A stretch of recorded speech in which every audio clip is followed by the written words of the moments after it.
Thank you for coming. I'm pleased you could join me, especially since it must have been such a long journey to this coffee shop in such a remote, rural little town. I know it looks a little bit empty, but this is actually busy for our local standards.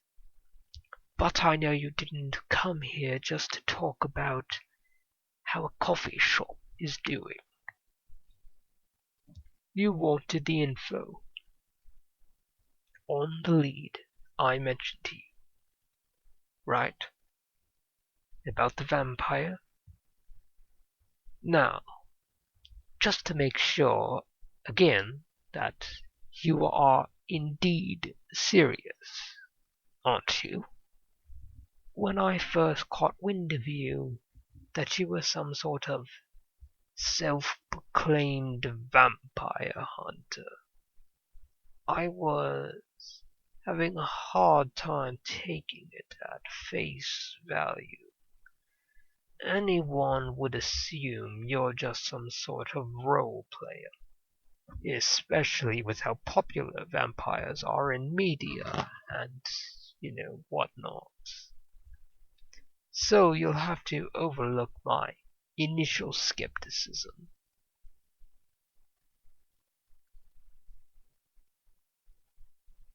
Fortunately for you, I do know that vampires in fact exist, as I have personally seen them.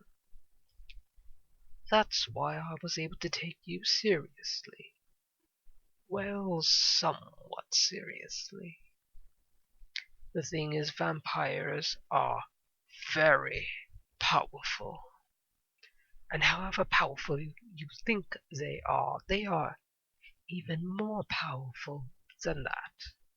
From lifting cars all the way above their heads to running quickly enough to catch up to motorcycles, to shrugging off bullets as if they were mere paper. There's a lot they can do. And I am not so sure there's much you can do against them. So, what is it you actually intend to do? What's your plan? How are you going to stop them? Because I don't really see much of a way you can face them.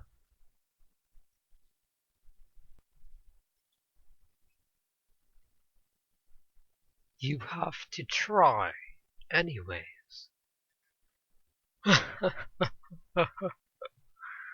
Oh, you're not a very good vampire hunter, are you?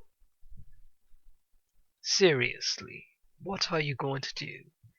Say, for instance, I was a vampire. What would you do against me? How would you stop me? Do you have some sort of magic bullet? Some sort of holy water in a water gun? Or something? Oh, you need to get something from your bag. oh, oh my gosh. That's it? That little thing? A crossbow that shoots a wooden stake? You... I can't believe it. You barely even sharpen the stake. It's so tall. Saying you're not a very good vampire hunter was a bit of an understatement, now wasn't it? Oh well, at least it's cute. That's really is nothing you can do against me, then. What do I mean by that? Oh, now you're catching on. Normally I just tease you and just give you a subtle hint, but I think that might actually go over your head, so I'll just say it plainly. Why do you think I invited you all the way here out in the middle of nowhere? Sounds a lot like a trap, doesn't it? Like one a vampire would pull. I had assumed you were just coming along anyway, knowing it was a trap, with some sort of ace up your sleeve. But it seems you actually were just that clueless. Now, if you haven't caught along yet, yes, I am a vampire. And look at you freeze up. What happened to all that? I have to try anyway. Talk earlier. Oh, you're so adorable.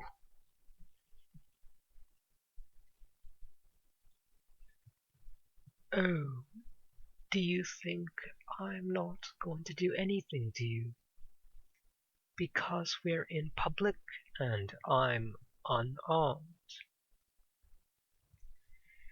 Oh, you poor, poor, poor thing, you.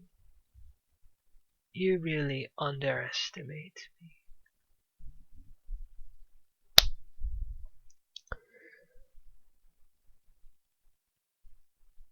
Everyone, get out! Stand by the doors and windows.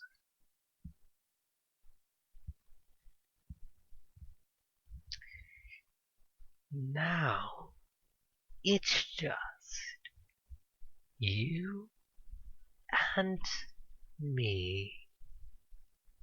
Surprised? They're my thralls. Everyone in this town is my thrall, you see. Well, other than you, for now. We'll see how you behave. I wouldn't run if I were you, by the way. I could sprint to the end of the room before you even left your seat. In fact, I wouldn't even need to sit up to take you out. I could throw a coin with enough force to pierce your skull and with enough precision to hit a bird in flight. So, why don't we have just a little talk?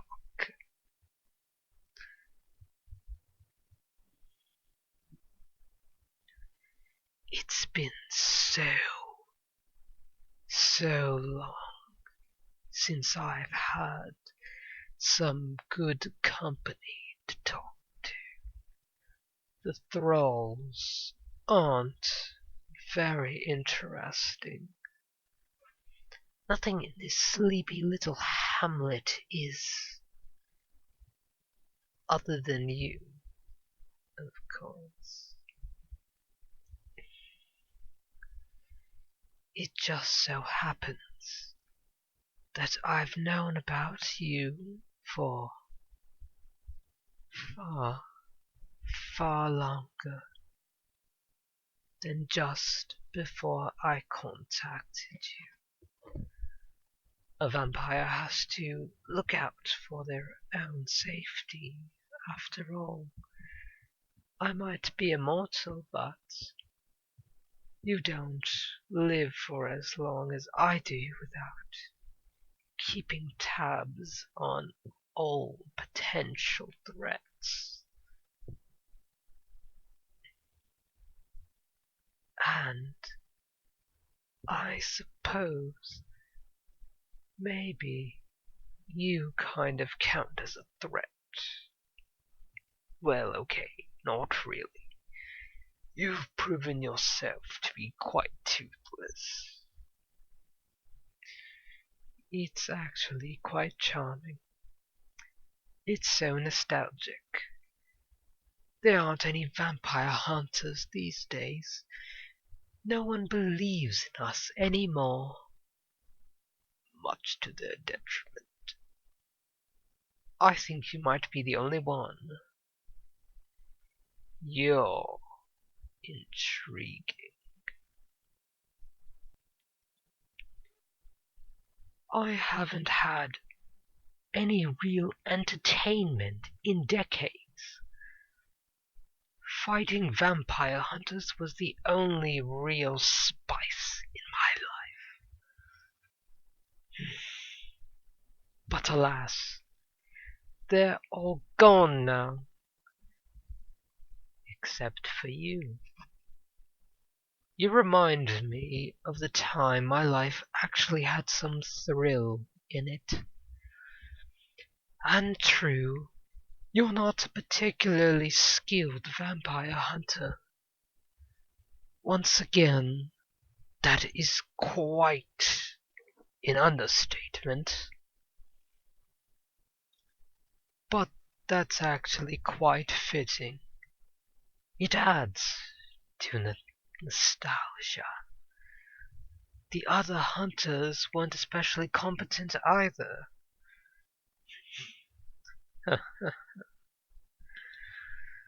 They kept on getting scammed by conmen selling fake holy water. Oh,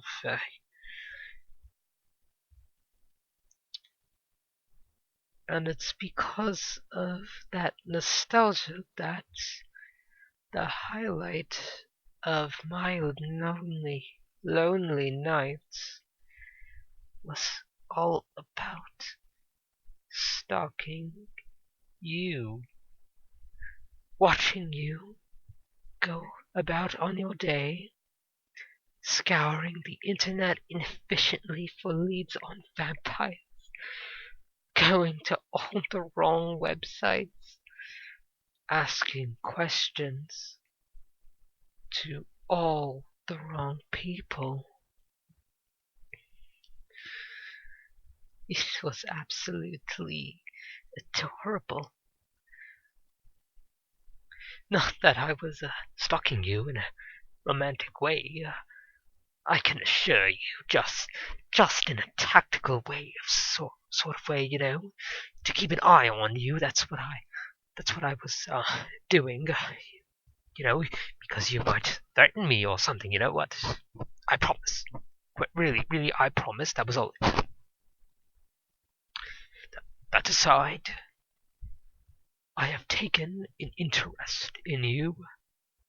So bask in the honor. So without further ado, you are now mine. Here, take my hand. We'll be going to my estate, and I'm sure, even if it was next door, you get lost without me holding onto your hand.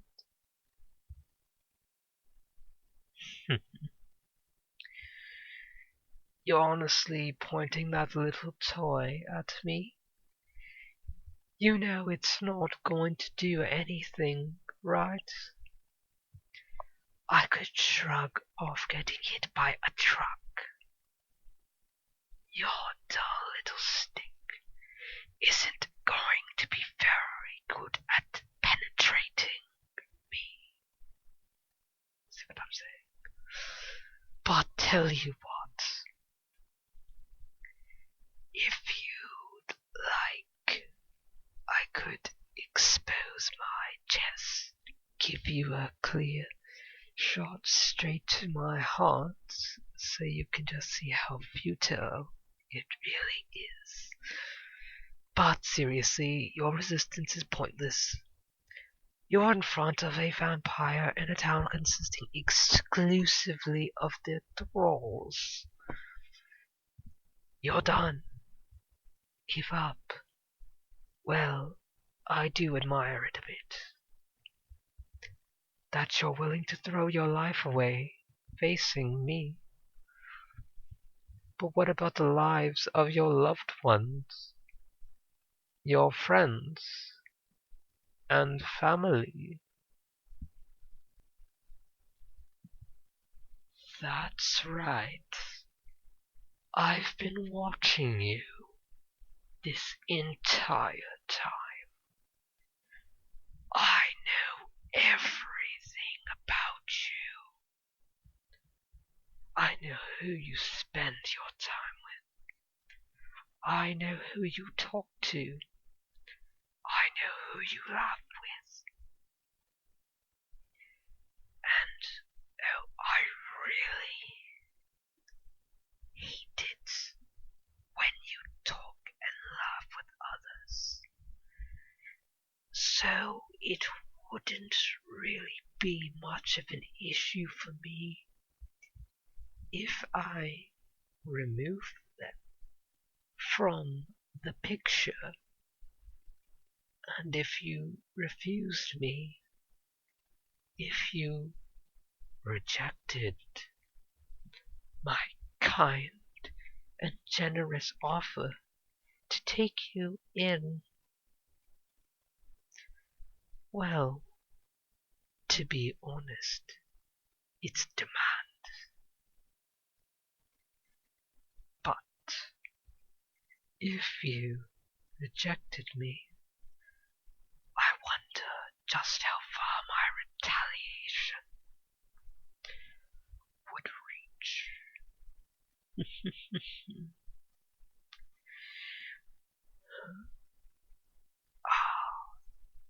That's what I like to see. The sight of you putting your hands up in surrender. It makes me want to bite down on your neck right now. Though I think I'll have to restrain myself. Right now, I'm eager enough to crush it. I wouldn't want you dying on me. You're going to give me so much entertainment after all. You're the only interesting thing in my life.